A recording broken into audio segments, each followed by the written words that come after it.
السلام عليكم ورحمة الله تعالى وبركاته. بسم الله الرحمن الرحيم. ரியாலு சாலிஹீன் பாடம் 198. இந்த ரியாலு சாலிஹீன் கிதாபினுடைய 198ஆம் நாள் பாடத்தில் நாம் அமர்ந்திருக்கின்றோம். இந்த பாடத்தில் பாபு ஹக்குல் ஜாரி வல் வசியத்தி பிஹி என்ற தலைப்பின் கீழ் அமையக்கூடிய வரக்கூடிய ஹதீஸுகளை பற்றி நாம் பேசிக்கொண்டிருக்கின்றோம். அல்ஹம்துலில்லாஹ். நம்முடைய ஜாமியா ரகீப் எஜுகேஷனல் ட்ரஸ்டின் மூலமாக பல தீன் சம்பந்தப்பட்ட சேவைகளையும் பல துன்யா சம்பந்தப்பட்ட செய்திகளையும் நாம் பேசிக்கொண்டிருக்கின்றோம். இந்த சேவைகள் எவ்வித தொய்வின்றி தொடர்ந்து நடைபெறுவதற்காக நீங்கள் துஆ செய்யுங்கள். இன்னும் ஆதரவு தாருங்கள். நன்மையில் ஒன்று சேருவோம், முந்திக்கொள்வோம். உங்களுடைய நன்கொடைகளை எங்களுக்கு நீங்கள் வழங்க விரும்பினால் எங்களுடைய பேங்க் அக்கவுண்ட் டீட்டெயில்ஸ், வங்கி முகவரிகள் இங்கு கொடுக்கப்பட்டிருக்கின்றது. இது அல்லாமல் இங்கு கியூஆர் ஸ்கேனும் கொடுக்கப்பட்டிருக்கின்றது. இதன் மூலமாக நீங்கள் ஸ்கேன் செய்தும் உங்களுடைய நன்கொடைகளை எங்களுக்கு நீங்கள் தாராளமாக வழங்கலாம். அல்லாஹு தஆலா உங்கள் வாழ்நாளை மென்மேலும் பரக்கத்தானதாகவும் செழிப்பானதாகவும் ஆக்கி வைப்பானாக. ஆமீன் ஆமீன் யா ரப்பல் ஆலமீன். இப்பொழுது இந்த ரியாது சாலிஹீன்ல 198வது பாடத்தில் நாம் 3 ஹதீஸுகளை பற்றி நாம் பேச இருக்கின்றோம். அந்த 3 ஹதீஸுகளில் முதலாவது அண்டை வீட்டாரை தடுக்காதீர்கள் என்ற தலைப்பின் கீழ் அமையக்கூடிய ஒரு ஹதீஸாக இருக்கு. இந்த ஹதீஸானது அபூ ஹுரைரா ரலியல்லாஹு அன்ஹு அன்னவர்கள் சொல்லக்கூடிய ஒரு ஹதீஸ். இதுல அவர்கள் சொல்லும் பொழுது கண்மணி ரசூல் ஸல்லல்லாஹு அலைஹி வஸல்லம் அவர்கள் சொன்ன ஒரு விஷயத்தை அவர்கள் எடுத்துச் சொல்வார்கள். அது என்ன விஷயம்னா, உங்கள் அண்டை வீட்டார் ஒரு குச்சியை அவர் தன்னுடைய செவுற்றில் நடுகிறார் என்று சொன்னால் அவரை நீங்கள் தடுக்காதீர்கள். அந்த குச்சியை நீங்கள் நடவிடுங்கள். அவர் என்ன செயலை செய்ய நாடுகிறாரோ அந்த செயலை அவரை செய்யுங்கள், செய்ய விடுங்கள் என்று ஸல்லல்லாஹு அலைஹி வஸல்லம் அவர்கள் சொன்ன இந்த விஷயத்தை மக்களுக்கு அபூ ஹுரைரா ரலியல்லாஹு அன்ஹு சொல்றாங்க. ஆனால் பெரும்பாலான நபர்கள் நீங்கள் இந்த கருத்தை புறக்கணிக்கக்கூடியவர்களாக இருக்கிறீங்க. ஸல்லல்லாஹு அலைஹி வஸல்லம் அவர்களுடைய இந்த நபி வழியை நீங்கள் புறக்கணித்தவர்களாக தான் உங்களை நான் பார்க்கிறேன். அதனால் நீங்கள் எவ்வளவு புறக்கணித்தாலும் சரி, நான் உங்களுக்கு மத்தியில் இந்த செய்தியை நான் ஆணித்தரமாக சொல்லிக்கொண்டே இருப்பேன். நீங்க இது கேட்காட்டியும் பரவாயில்ல, ஸல்லல்லாஹு அலைஹி வஸல்லம் அவர்கள் சொன்ன இந்த சொல்லை நான் உங்களுக்கு எடுத்துரைத்துக் கொண்டே இருப்பேன் என்று அபூ ஹுரைரா ரலியல்லாஹு அன்ஹு அவர்கள் சொல்லக்கூடிய ஒரு ஹதீஸாக இந்த ஹதீஸ் இருக்கு. அடுத்தபடியாக இரண்டாவதாக, அண்டை வீட்டாரை நோவினை செய்யாதீர்கள் என்ற தலைப்பின் கீழ் அமையக்கூடியதாக இருக்கு. அப்போ இந்த ஹதீஸில் சொல்லப்படக்கூடிய கருத்து என்னன்னா, ஸல்லல்லாஹு அலைஹி வஸல்லம் சொல்லுவாங்க, மறுமை நாளையும் யார் நம்பிக்கை கொண்டு உண்மை முஃமினாக இருக்கிறாரோ அவர் தன்னுடைய அந்த ஜாரத், அதாவது தன்னுடைய அண்டை வீட்டாருக்கு நோய்வினை செய்ய வேண்டாம், நிம்மதியான வாழ்க்கையில் அவரை வாழச் செய்யட்டும். அப்போ இதை முதல் விஷயமாக சொல்லக்கூடியவர்களாக இருந்தாங்க. இரண்டாவது விஷயம், யார் அல்லாஹ்வையும் மறுமை நாளையும் ஈமான் கொண்டவராக இருப்பாரோ அவர் அவருடைய விருந்தாளியை நல்லுபகாரம் செய்து நல்லுபதேசம் செய்து, அதாவது அந்த விருந்தாளியை சங்கைப்படுத்தி கொள்ளட்டும், அவர் நல்ல முறையில் சங்கப்படுத்தி நல்ல உபசரித்து கொள்ளட்டும் என்று ஸல்லல்லாஹு அலைஹி வஸல்லம் அன்னவர்கள் இரண்டாவது விஷயமாக சொன்னாங்க.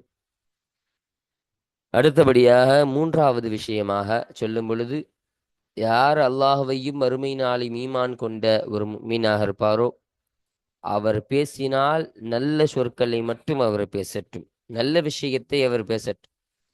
இல்லை என்றால் அவர் மௌனமாக இருந்து கொள்ளட்டும், அவர் அமைதியாக இருந்து கொள்ளட்டும் என்று ஸல்லல்லாஹு அலைஹி வஸல்லம் அவர்கள் சொல்வார்கள். இப்போ இந்த கருத்தை சொல்லக்கூடிய ஒரு ஹதீஸாக தான் இருக்கு. இப்போ முதல் விஷயம், அண்டை வீட்டாரை நோவினை செய்யாதீர்கள் என்று ஸல்லல்லாஹு அலைஹி வஸல்லம் அவங்க சொன்னாங்க.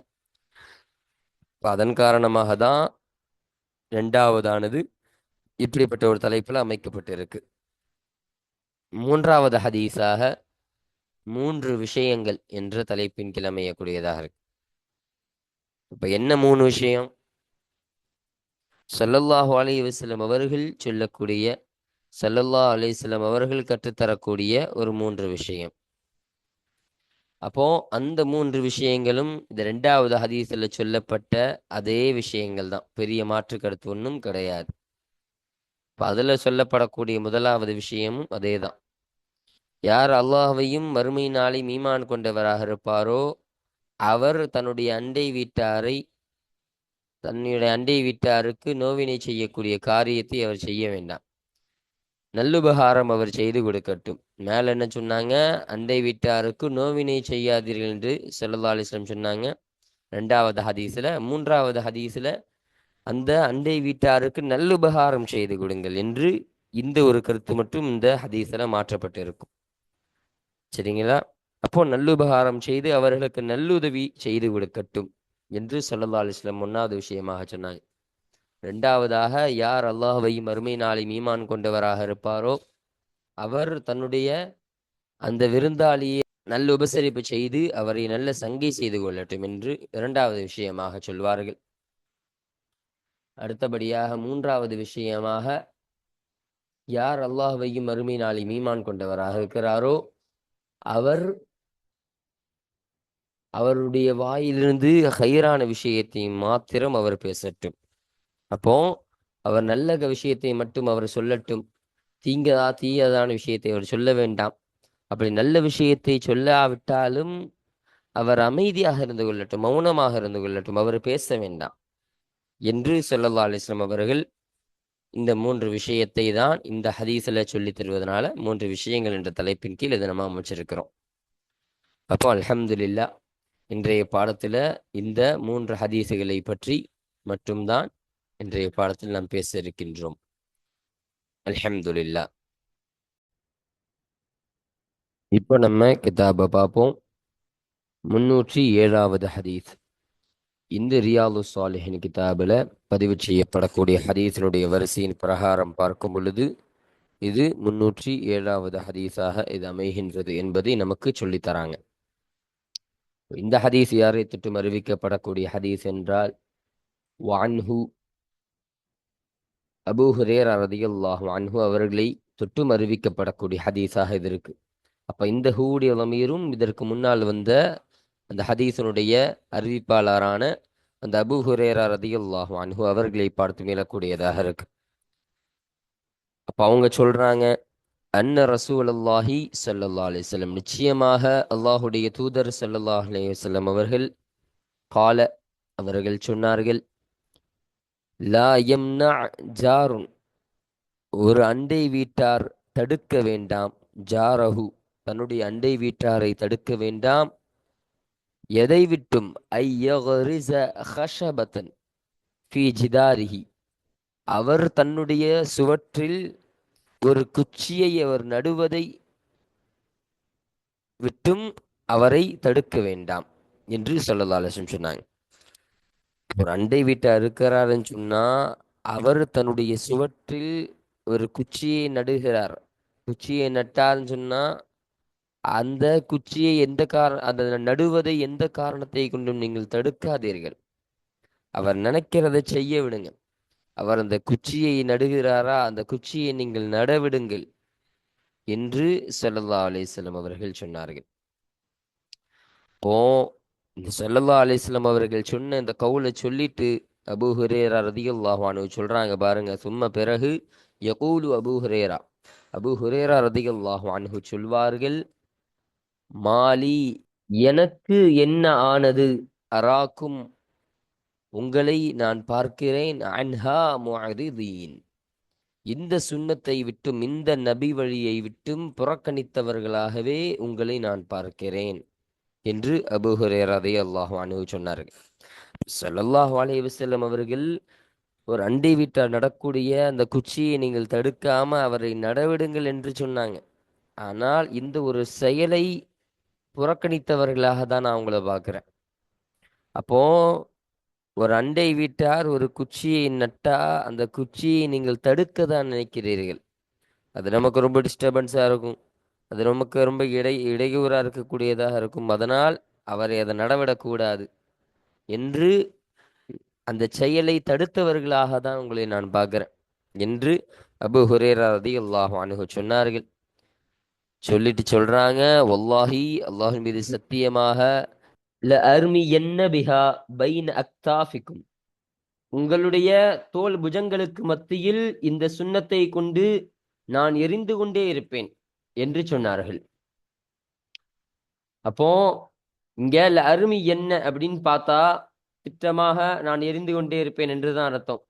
இப்போ இது மாணவியான அர்த்தம். இப்ப நம்ம பார்க்கும் பொழுது இந்த இடத்துல பொருத்தமான விஷயம் என்னன்னா, இதை உங்களிடத்துல நான் சொல்லிக்கொண்டே இருப்பேன், இதை உங்களிடத்துல நான் சொல்லி காட்டிக் கொண்டே இருப்பேன், அது மாதிரி அர்த்தத்திற்கு தான் இது வரக்கூடியதாக இருக்கும். இப்ப பைன அக்தாஃபிக்னா உங்களுடைய தோல் புஜங்களுக்கு மத்தியில்னா உங்களுக்கு மத்தியில் என்பதா அது அர்த்தம். அப்ப அக்தாஃப்னா தோல் புஜங்கள் தான். ஆனா இந்த இடத்துல தோல் புஜங்களுக்கு மத்தியிலுங்கிறத விட உங்களுக்கு மத்தியில், அதாவது உங்களுக்கு மத்தியில இந்த செய்தியை நான் சொல்லிக்கிட்டே தான் இருப்பேன் அப்படின்னு அபூ ஹுரைரா ரலியல்லாஹு அன்ஹு அன்னவர்கள் சொன்னார்கள். நீங்க என்னதான் புறக்கணித்தவர்களாக நீங்கள் இருந்தாலும் இந்த செயலை நான் உங்களுக்கு ஸல்லல்லாஹு அலைஹி வஸல்லம் அவர்கள் எனக்கு கற்றுத்தந்த இந்த செயலை உங்களிடத்துல நான் எத்தி வைத்து கொண்டே இருப்பேன் என்று அபூ ஹுரைரா ரலியல்லாஹு அன்ஹு அன்னவர்கள் சொன்னார்கள். இப்போ இந்த செய்தியை தான் இந்த ஹதீஸ்ல சொல்றாங்க. முத்தஃபகுன் அலைஹி. இந்த ஹதீஸானது புகாரி முஸ்லிம் ரஹமத்துல்லாஹி அலைஹிமா அவர்கள் இருவரும் சேர்ந்து இத்திஃபாக் செய்த ஹதீஸாக இந்த ஹதீஸானது இருக்கின்றது என்பதை சொல்றாங்க. அப்போ இது ஒரு அசல் ரிவாயத்து. இப்போ இன்னும் சில ரிவாயத்துக்கள்ல இந்த ஹஷபத்தன் என்பது எப்படியெல்லாம் ரிவாயத்து செய்யப்பட்டு இருக்கின்றது என்ற ஒரு விளக்கத்தை நமக்கு சொல்லித் தராங்க பாருங்க. ருவிய ரிவாயத்து செய்யப்பட்டது ஹஷபத்து, ஹஷபத்து என்பதாக ரிவாயத்து செய்யப்பட்டிருக்கின்றது. பில் இலாஃபத்தி வல் ஜம்ஐ, இலாஃபத் என்ற அர்த்தத்தை கொண்டும் வல் ஜம்ஐ இன்னும் பன்மை என்ற அர்த்தத்தை கொண்டும் ஹஷபத் என்பது ரிவாயத்து செய்யப்பட்டிருக்கின்றது என்று சொல்லித் தருகிறார்கள். அப்போ இங்க இலாஃபத்தை கொண்டுனா எப்படி அந்த ரிவாயத்துல அறிவிக்கப்பட்டிருக்குதுன்னா, லா யம்னா ஜாருன் ஜாரஹு கரஸ ஹஷபத்தின் என்பதாக அங்க ரிவாயத்துல அறிவிக்கப்பட்டிருக்குது. அப்போ ஒரு குச்சியின் நடுதலை, அப்போ இந்த அர்த்தத்திற்கு வரக்கூடியதாக இருக்கும். இதுதான் இலாஃபத்தை கொண்டு. அப்ப அங்க எப்படி இருக்கும்? கரஸ ஹஷபத்தின் என்பதாக அந்த ரிவாயத்துல பதிவு செய்யப்பட்டிருக்கின்றது. அப்போ அந்த அர்த்தம் எப்படி பார்த்தா, ஒரு குச்சியின் நடுதலை ஒரு அண்டை விட்டால் தன்னுடைய அண்டை விட்டு தடுக்க வேண்டாம் என்று ஸல்லல்லாஹு அலைஹி வஸல்லம் அவர்கள் சொன்னதாக அந்த செய்தி பதிவு செய்யப்பட்டிருக்கின்றது. இது இலாஃபத்தை கொண்டு. இப்ப ஜம்மாவுடைய அர்த்தத்தை கொண்டு பன்மையாக எப்படி அறிவிக்கப்பட்டிருக்குன்னா அதே மாதிரிதான். ஐயரிஸ ஹஷபது. அப்போ ஹஷபத்தன்னா இங்க ஒரு குச்சியை நாடினாங்க. இப்போ ஹஷபத்து என்பதாக அந்த ரிவாயத்தில் அறிவிக்கை செய்யப்பட்டிருக்கு ஜம்மாவுடைய அர்த்தம். பன்மையின் அர்த்தத்தை கொண்டுனா இப்போ குச்சிகளை நடுவதை, குச்சிகளை நடுவதை என்ற அந்த அர்த்தத்திற்கு அந்த அர்த்தத்திற்கு வரக்கூடியதாக அந்த ரிவாயத் அமைகின்றது என்ற செய்தியை நமக்கு இதன் மூலமாக நமக்கு பதிவு செஞ்சு தருகிறார்கள். இன்னும் சொல்றாங்க பாருங்க, வருவிய இன்னும் ரிவாயத்து செய்யப்பட்டது ஹஷபத்தன், ஹஷபத்தன் என்பதாக ரிவாயத்து செய்யப்பட்டிருக்கின்றது. பித் தன்வீனி அலல் இஃப்ராதி, ஒருமையின் மீது தன்வீனை கொண்டு.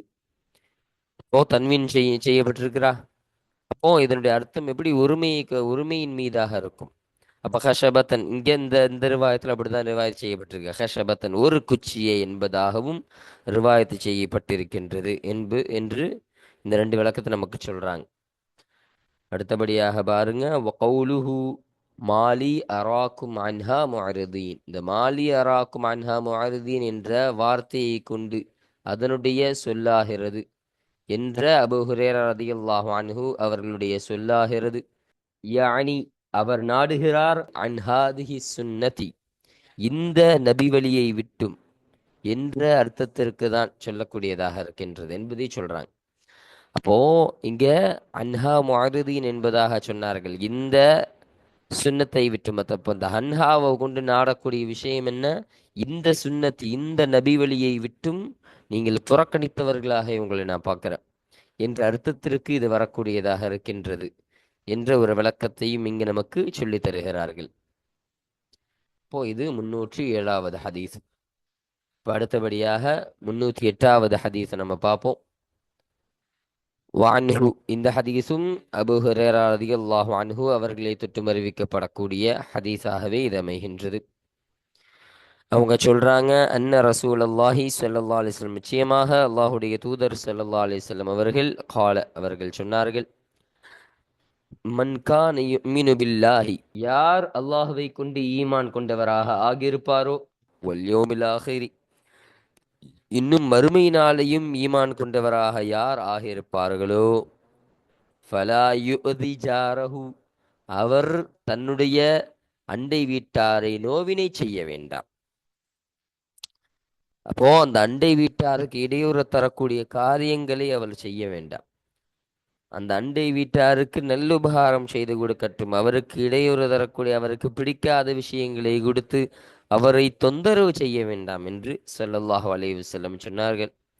இன்னும் வமன் கான யுமினு பில்லாஹி வல் யௌமில் ஆகிரி, இன்னும் அல்லாஹ்வையும் மறுமை நாளையும் யார் ஈமான் கொண்டவராக ஆகியிருப்பாரோ, ஃபல்யுக்ரிம் லைஃபஹு, அவர் தன்னுடைய விருந்தாளியை அவர் சங்கை செய்யட்டும்.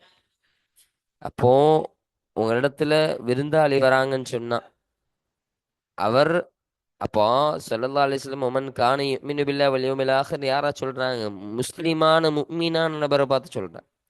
ஒருத்தவர் அல்லாஹ்வை ஈமான் கொண்டு மறுமை நாளை ஈமான் கொண்டு முஃமினாக இருக்கிறாருன்னு சொன்னா அவர் இத்தகைய செயலெல்லாம் அவர் செய்ய வேண்டும் என்பதை ஸல்லல்லாஹு அலைஹி வஸல்லம் சொல்றாங்க. அதுல ரெண்டாவது விஷயம் என்ன? உங்களை தேடி விருந்தாளி யாரோ வந்தா அந்த விருந்தாளியை நீங்க நல்ல உபசரித்து அவர்களை நீங்கள் நல்லபடியாக கவனித்து கொண்டு அவர்களை நீங்கள் சங்கை செய்யுங்க என்று ஸல்லல்லாஹு அலைஹி வஸல்லம் அவர்கள் சொல்லி தந்தார்கள். இன்னும் பாருங்க, ஒமன் கான யுமினு பில்லாஹி வல் யௌமில் ஆகிரி, இன்னும் அல்லாஹ்வையும் மறுமை நாளையும் யார் ஈமான் கொண்டவராக ஆகியிருப்பாரோ, ஃபல்யகுல் கைரன், அவர் நல்லதை அவர் சொல்லட்டும், அவ் அல்லது லியஸ்குத், அவர் அமைதியாக இருக்கட்டும், மௌனமாக இருக்கட்டும் என்று ஸல்லல்லாஹு அலைஹி வஸல்லம் சொன்னாங்க. யாரு ஈமான் கொண்டு அல்லாஹ்வை ஈமான் கொண்டு மறுமை நாளை ஈமான் கொண்டிருப்பார், அவரு சொன்னா ஒரு நல்ல விஷயத்தை சொல்லட்டும். அவர் தீங்கான விஷயத்தை சொல்ல வேணாம் மக்களுக்கு. அவர் சொல்லக்கூடிய விஷயங்கள் நல்லதாகவே ஆக இருக்கட்டும். அப்படி நல்லது உங்களால சொல்ல முடியலையா, அமைதியாக இருந்து கொள்ளுங்கள், மௌனமாக இருந்து கொள்ளுங்கள். அப்படி விட்டுட்டு நீங்கள் தீயதான விஷயத்தையோ தீயதான ஒரு தப்பான கருத்தையோ நீங்கள் மக்களிடத்துல சொல்லாதீங்க. நலவை நாடக்கூடிய விஷயத்தை மாத்திரம் நீங்கள் சொல்லுங்கள். நன்மை ஏவக்கூடிய விஷயத்தை மாத்திரம் நீங்கள் சொல்லுங்கள். இதனால் இல்லை என்றால் நீங்கள் மௌனமாக காத்திருங்கள், மௌனமாக இருந்து கொள்ளுங்கள் என்று ஸல்லல்லாஹு அலைஹி வஸல்லம் அவர்கள் சொல்லித் தந்தார்கள். முத்தஃபகுன் அலைஹி, இந்த ஹதீஸானது புகாரி முஸ்லிம் ரஹ்மத்துல்லாஹி அலைஹிமா அவர்கள் இருவரை தொட்டும் அவர்கள் இருவரும் இத்திஃபாக செய்து சேர்ந்து அறிவித்த ஹதீஸாக இந்த ஹதீஸ் இருக்கின்றது. அப்போ இந்த 308வது ஹதீஸானது இந்த பாபின் கீழே பாடத்தின் கீழே அமைவதற்கான காரணம் என்ன? இங்கே ஸல்லல்லாஹு அலைஹி வஸல்லம் அவர்கள் சொல்லும் பொழுதே முதலாவது விஷயமே ஃபலா யுதி ஜாரஹு என்பதாக சொன்னார். அவர் தன்னுடைய அண்டை வீட்டாரை நோவினை செய்ய வேண்டாம், அவருக்கு இடையூறு தரக்கூடிய காரியத்தை இடையூறு செய்ய வேண்டாம் என்று ஸல்லல்லாஹு அலைஹி வஸல்லம் சொன்னாங்களா இல்லையா?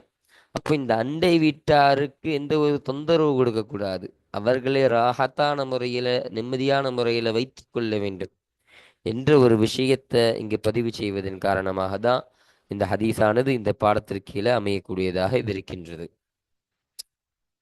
அடுத்தபடியாக 309வது ஹதீஸ். அப்போ இந்த ஹதீஸானது யாரை தொட்டும் அறிவிக்கப்படக்கூடியதாக இருக்கின்றது என்றால், வான் அபி ஷுரைஹின் அல் ஹுஸாயி ரலியல்லாஹு அன்ஹு, ஹுஸாயி கோத்திரத்தை சார்ந்த அபூ ஷுரைஹ் ரலியல்லாஹு அன்ஹு அவர்களை தொட்டும் அறிவிக்கப்படக்கூடிய ஹதீஸாக இந்த ஹதீஸானது அமைகின்றது என்பதை நமக்கு சொல்றாங்க. பாருங்க, ரலியல்லாஹு அன்ஹு அவர்களை தொட்டும் அல்லாஹு தஆலா பொருந்திக் கொள்வானாக, அன்னன் நபிய ஸல்லல்லாஹு அலைஹி வஸல்லம், நிச்சயமாக நபி ஸல்லல்லாஹு அலைஹி வஸல்லம் அவர்கள் அவர்கள் சொன்னார்கள், மன் கான யுமினு பில்லாஹி வல் யௌமில் ஆஹிரி, யார் அல்லாஹுவையும் மறுமை நாளையும் ஈமான் கொண்டவராக ஆகியிருப்பாரோ. இப்போ இந்த ஹதீஸும் மேலே சொல்லப்பட்ட அந்த ஹதீஸனுடைய கருத்துல வரக்கூடியதுதான். பெரிய மாற்றம் ஒன்றும் கிடையாது. ஒரு சில வார்த்தைகள் மாத்திரம் மாற்றப்பட்டு இருக்கும். பாருங்க, அப்ப யார் அல்லாஹ்வையும் மறுமை நாளை ஈமான் கொண்டிருப்பாரோ ஃபல் யுஹ்சின் இலா ஜாரிஹி, அவர் தன்னுடைய அண்டை வீட்டாரின் பக்கம் அவர் நல்லுபகாரம் செய்து செய்து கொடுக்கட்டும், நல்லுதவி செய்யட்டும். அப்போ அண்டை வீட்டார் உங்களுக்கு இருக்கிறாங்களா, அவர்களுக்கு நீங்கள் தீங்கு செய்யாதீங்க. அவருக்கு இடையூறு தரக்கூடிய காரியங்கள், அவருக்கு நோவினை தரக்கூடிய காரியங்கள் நீங்க செய்யாம அவரை நிம்மதி பெற செய்யுங்க. இப்ப நல்லுபகாரம் செய்யறதுன்னா எல்லாமே கட்டுப்படும். அவருக்கு எது நல்லதோ, அவருக்கு என்ன தேவை இருக்குதோ அந்த தேவையை நிறைவேற்றி கொடுப்பதும் நல்லுபகாரம் தான். அவரிடத்தில் நல்ல முறையாக நடந்து கொள்வதும் நல்லுபகாரம் தான்.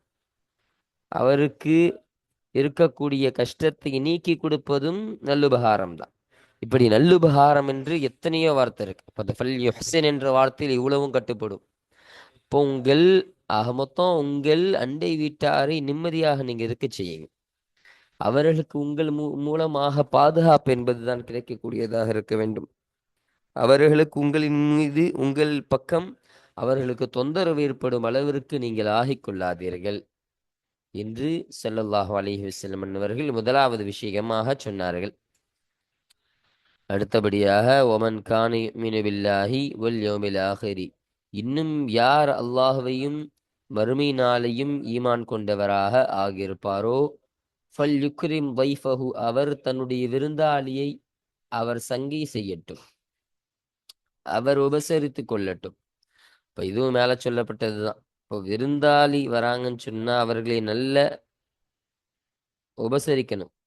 அவர்களுக்கு என்னென்ன தேவை, உணவாலும் சரி, தங்க கொடுக்கும் இடமாலும் சரி, எல்லா விதத்திலும் அவர்களுக்கு கண்ணியமான இடத்தை கொடுக்கணும், கண்ணியமான உணவை கொடுக்கணும். அவர்களே திருப்தி ஆகும் அளவிற்கு அவர்களை கவனித்துக் கொள்ளணும். இப்ப விருந்தாளி என்பதும் சாதாரண விஷயம் கிடையாது.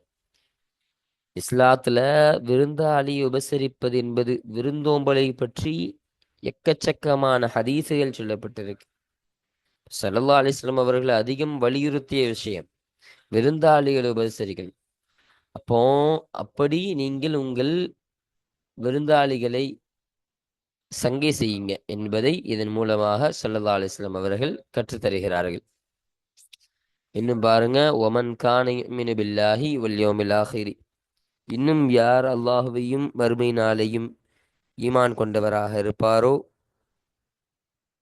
ஃபல்யகுல் ஹைரன், அவர் நல்லதை சொல்லட்டும், அவு லியஸ்குத், அல்லது அவர் மௌனமாக இருக்கட்டும், அமைதியாக இருக்கட்டும். இதுவும் மேல சொல்லப்பட்டதுதான். அப்போ ஒருத்தவர் பேசுறாருன்னு சொன்னா அவர் நலவான விஷயத்தை பேசட்டும், நன்மையான விஷயத்தை பேசட்டும், நன்மையை பெற்றுத்தரக்கூடிய விஷயத்தை அவர் பேசட்டும். இல்லை என்றால் அவர் பேச வேணாம். ஒரு தீயதான காரியத்தை எடுத்து வைக்க வேணாம், மக்களுக்கு மத்தியில ஒரு தீயதான செயலை அறிமுகப்படுத்த வேணாம். அப்போ நல்ல விஷயத்தை, நன்மையை பெற்றுத்தரக்கூடிய விஷயத்தை மாத்திரம் நீங்க பேசுங்க. இல்லை என்றால் நீங்கள் பேசாமல் மௌனமாக அமைதியாக இருந்து கொள்ளுங்கள் என்று ஸல்லல்லாஹு அலைஹி வஸல்லம் அவர்கள் சொல்லி தந்தார்கள். பாருங்க, ரவாஹு முஸ்லிம் பிஹாதல் லஃபதி, இந்த லஃபதை கொண்டு முஸ்லிம் ரஹமத்துல்லாஹி அலை அன்னவர்கள் இந்த ஹதீஸை அறிவித்தார்கள் என்பதை நமக்கு சொல்றாங்க.